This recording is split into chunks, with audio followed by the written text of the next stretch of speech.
Bonjour à tous, aujourd'hui je vous propose une vidéo d'un petit patron qui est parfait si vous avez pas mal de chutes, de simili ou de liège ou que vous souhaitez faire un petit cadeau de dernière minute. Il s'agit du porte-carte mini gecko de Osso Gecko. C'est un petit porte-carte hyper original. Vous avez une petite languette sur l'arrière et lorsque vous tirez dessus, vos cartes sortent comme par magie. Et lorsque je pousse mes cartes à l'intérieur, la languette revient à sa place. Donc si vous aussi vous souhaitez réaliser ce petit porte-carte, je vous invite à suivre le tutoriel et vous trouverez bien sûr le lien du patron dans la description. Avant de commencer avec les pièces à découper, on va parler des options que vous avez pour ce porte-carte. Donc vous avez trois options pour les angles. Ici vous voyez que c'est un angle bien droit. Ceux-là sont coupés en diagonale et vous avez pour le dernier des angles arrondis. Donc c'est à vous de voir quel modèle vous voulez choisir et si vous ne voulez pas imprimer les pièces du patron, vous avez les dimensions dans les instructions. On va maintenant passer aux pièces à découper. Alors en plus de la finition des angles, vous pouvez choisir si vous souhaitez couper votre pièce 1 sur le pli ou en deux parties. J'achète régulièrement des sacs de chute de liège et certaines chutes sont assez petites, donc l'option 2 avec les deux pièces permet d'utiliser des chutes de tissu plus petites que l'option 1 qui elle est en une seule pièce. Le principe est vraiment le même. Sur la première pièce que l'on a coupée sur le pli, on va la plier envers contre envers et donc se retrouver avec le porte-carte. À gauche, on aura ici un pli et non pas des bords bruts. Par contre, avec les deux pièces 1 que l'on a coupées séparément, on va venir les placer envers contre envers et on aura à gauche des bords bruts et non pas un pli. Mais le porte-carte restera le même. Donc je précise aussi que toutes les pièces de ce tutoriel sont en liège. Il faut impérativement utiliser un tissu qui ne s'effiloche pas puisque les bords resteront bruts. Et il vous faut donc couper une pièce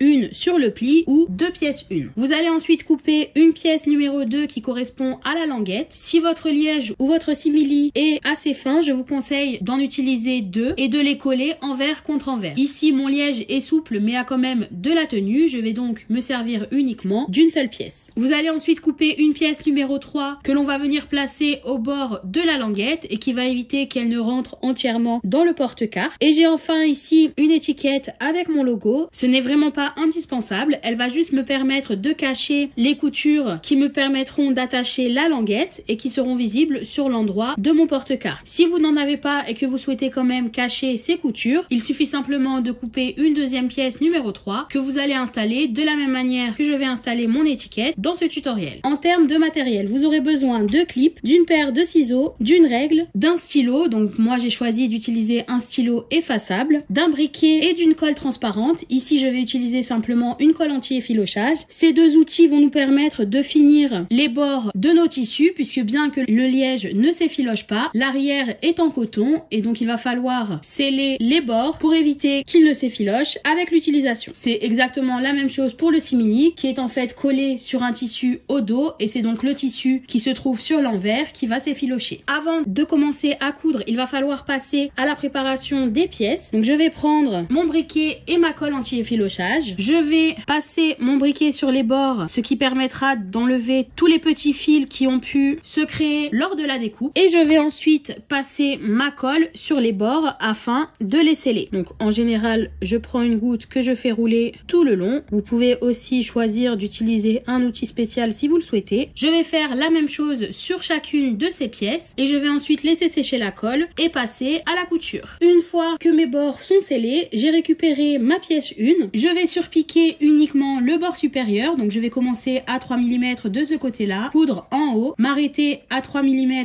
ici et faire une deuxième couture de l'autre côté. Si vous avez deux pièces qui forment votre extérieur, c'est le même principe. Vous allez surpiquer le haut d'une de vos pièces et le haut de la deuxième. Ma machine est sur un point long et je vais donc surpiquer le haut de ma pièce 1. Alors attention, si votre imprimé a un sens comme moi, à ce qu'il soit bien dans le bon sens, puisque ce sera le haut de votre porte-carte. Donc je vais commencer juste après l'arrondi en haut à 3 mm du bord. Je descends mon aiguille, je vais faire quelques points. Et au lieu de faire une marche arrière, je vais soulever mon pied, pivoter et revenir sur mes premiers points. Ça va permettre qu'il soit bien aligné, car je n'aime pas sur ce type de projet faire un nœud à l'intérieur, puisque sortir et rentrer les cartes risque de le faire sauter. Et je continue donc ma couture à 3 mm. Donc là, même chose, je suis arrivée au niveau de l'arrondi. Je vais finir mes quelques points et je vais ensuite revenir sur les 3 derniers. Je peux maintenant couper mon fil et faire la même chose de l'autre côté. Je ne vais pas rejoindre les deux surpiqûres puisqu'ici il s'agit du pli et donc du côté de mon porte-carte qui va être surpiqué par la suite. Il faut imaginer ici que votre porte-carte est en fait coupé en deux et non plié.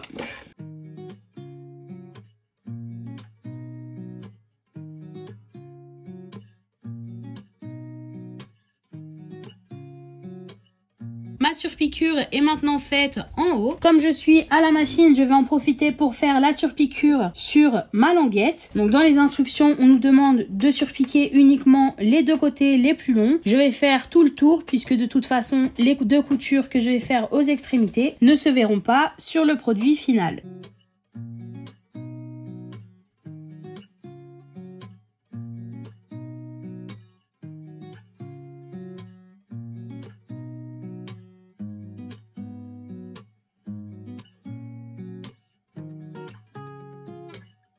Une fois ma surpiqûre faite, je peux passer sur l'envers de ma pièce 1. Donc si vous avez deux pièces, je vous conseille de les placer comme ceci sur votre table, comme si elles étaient accrochées au milieu. Ça vous permettra de pouvoir suivre sans trop de soucis et sans faire d'erreur. Et donc sur cette pièce, j'ai tracé quelques repères. J'ai reporté le repère central de chaque côté en haut. Donc c'est le repère entre le bord ici à gauche et la ligne centrale qui correspond au pli. Et de ce côté-là, c'est entre la ligne centrale et le bord à droite. Donc c'est le petit repère que j'ai tracé en haut. Il est présent en haut du gabarit si vous les avez imprimés. Il vous suffira donc de les reporter. Et j'ai ensuite mesuré 2,5 cm depuis le bord supérieur et j'ai tracé une ligne centrée à ce niveau-là. Donc j'ai mesuré 2,5 cm puis 1,25 de chaque côté, ce qui me donne une ligne de 2,5 cm. Normalement, cette ligne devrait correspondre à la taille de votre languette. Il faut bien la centrer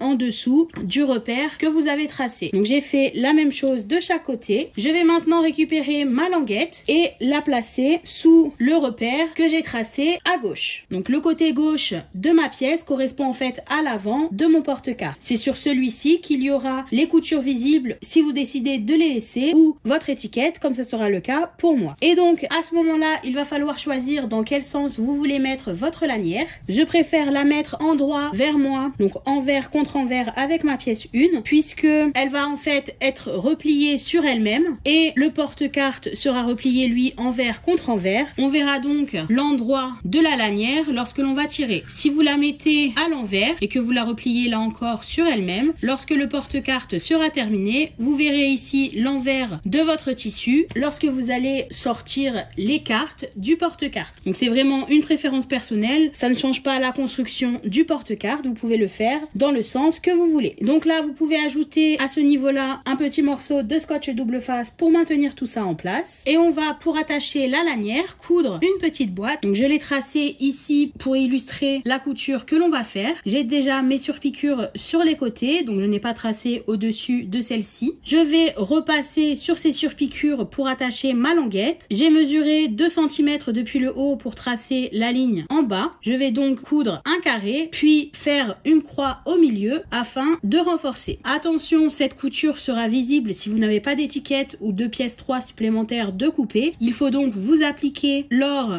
de la couture ou utiliser un fil de même couleur que votre pièce 1. Ma machine est toujours sur un point long, donc tout le long de ce tutoriel, elle sera sur un point long. On n'a aucune couture avec un point court à faire puisqu'elles sont toutes plus ou moins visibles. Je descends mon aiguille manuellement pour être exactement à l'angle de ma boîte. Ma lanière est bien alignée sur le trait que j'ai tracé et je vais maintenant coudre tout autour et la croix au milieu.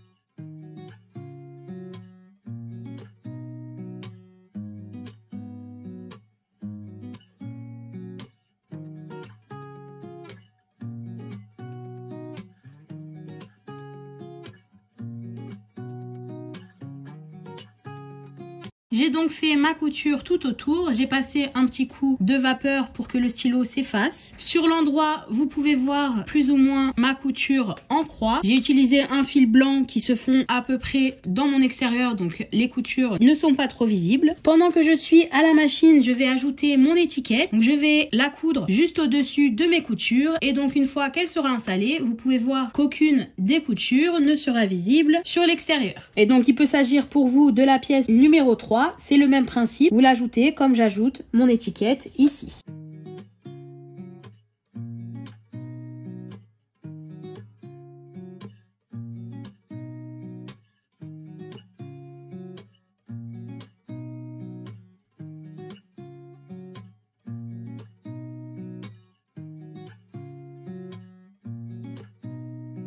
Normalement, vous devriez vous retrouver avec quelque chose qui ressemble à ça. Mon étiquette est maintenant attachée, les coutures sont cachées en dessous. Celles à l'intérieur sont visibles et comme vous pouvez le voir, je ne me suis pas vraiment appliquée pour être exactement au même endroit. Mais ce n'est pas grave puisque cette partie-là ne sera vraiment pas visible une fois que le porte-carte sera terminé. On reste toujours sur l'envers de la pièce 1 et on va passer au côté droit. Sur le côté droit, on a la même marque qu'on a faite pour placer la languette. Cette fois-ci, il va falloir faire une entaille puisqu'il faut que la languette passe à l'intérieur. Donc en général je rajoute 1 mm de chaque côté pour qu'elle soit légèrement plus grande que ma languette et que les bords ne viennent pas trop tirer dessus. J'ai là encore passé mon briquet et ma colle anti-effilochage, donc elle n'est pas encore sèche mais ce n'est pas très grave. Et je vais passer ma languette dans l'ouverture. Donc attention, si vous avez mis votre languette comme moi endroit vers vous, il faut la glisser en voyant toujours l'endroit de la languette. Ça va vous créer une genre de boucle comme celle-ci. Par contre, si je la passe dans l'autre sens, la languette est maintenant tordue. Le porte-carte ne pourra donc pas être utilisé correctement. Donc je glisse ma languette avec l'endroit vers moi. Et si je plie mon porte-carte en deux, je peux tirer sur la languette et en passant mes doigts à l'intérieur, la faire revenir plus bas. Une fois que vous avez fait ça, on va récupérer la pièce 3. On va tirer la languette au maximum pour que le porte-carte en lui-même ne nous gêne pas lors de la couture et je vais emprisonner l'extrémité de la languette dans la pièce 3. Donc je la centre et je plie ma pièce en deux. Normalement la pièce 3 devrait être plus grande de quelques millimètres de chaque côté. Ça permet d'éviter lorsque je tire sur ma languette qu'elle ne passe dans l'ouverture que j'ai laissée. Et donc une fois qu'elle est placée correctement, je vais mettre un clip de chaque côté et on va passer à la machine pour coudre tout autour avec une marge de 3 mm.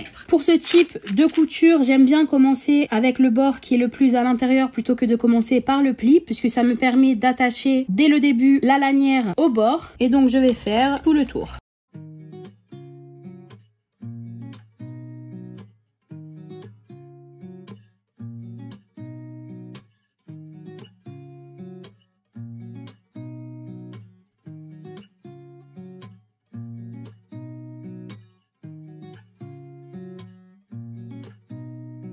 Pour un peu plus de sécurité, je vais faire comme lorsque j'ai attaché la lanière de l'autre côté, une petite couture en croix. Elle n'est vraiment pas indispensable.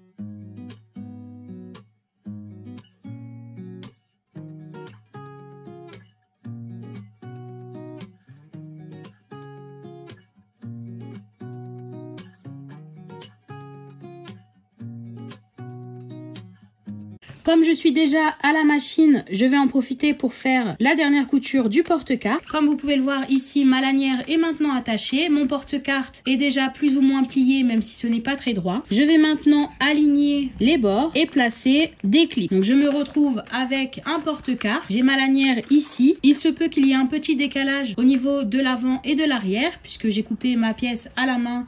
Donc ce n'est pas parfait, mais ce n'est pas grave. Je pourrai égaliser à la fin et resceller les bords si nécessaire. Je vais commencer ma couture au niveau où je me suis arrêtée pour la surpiqûre en haut. Donc j'ai fait ma surpiqûre ici, je suis descendue dans l'angle. Je vais commencer exactement dans le trou où je me suis arrêtée. Normalement, ça devrait être plus ou moins la même chose de l'autre côté. Et je vais donc faire ma couture à 3 mm du bord tout autour. Donc comme tout à l'heure, au lieu de faire un point d'arrêt, je descends 2-3 points.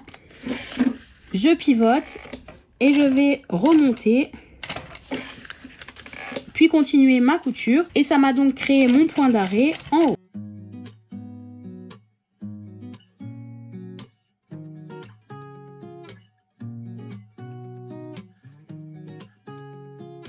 Je vais surpiquer également le côté qui a le pli. Si votre pièce n'a pas de pli mais des bords, dans tous les cas, il va falloir la surpiquer. Et une fois que j'arrive au niveau de ma surpiqûre en haut, là encore je pivote, je redescends de quelques points, je remonte pour créer mon point d'arrêt. Mon porte-carte est maintenant presque terminé. Comme je vous le disais, par endroit j'ai un petit décalage entre l'avant et l'arrière de mon porte-carte. Je vais simplement égaliser tout ça. Il suffit de couper l'excédent là où il y en a besoin. Sans oublier de sceller à nouveau les parties qui ont été coupées avec un briquet et ma colle anti-effilochage.